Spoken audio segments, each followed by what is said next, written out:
Добрый день, в эфире новости спорта, в студии Андрей Мухоплев. Сборная России по футболу выиграла у команды Казахстана со счетом 1-0 в матче шестого тура отборочного цикла чемпионата Европы 2020 года.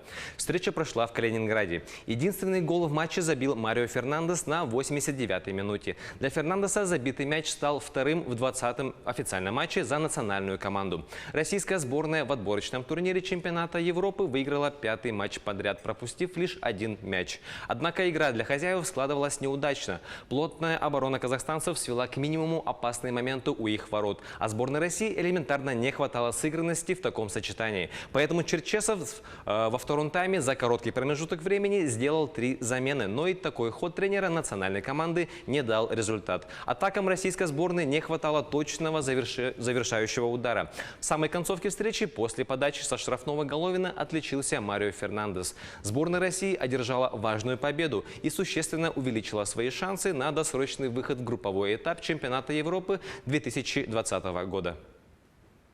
Сборная России по регби вылетела в Японию, где пройдут матчи Кубка мира. Российская команда прибудет в Токио, где 20 сентября в матче открытия турнира сыграет со сборной Японии. Россияне выступят в группе А с командами Японии, Самоа, Ирландии и Шотландии. Сборная России второй раз примет участие в Кубке мира. Россияне дебютировали на турнире в 2011 году, заняв последнее место в группе и не сумев побороться за награды. Кубок мира по регби пройдет с 20 сентября по 2 ноября в Токио.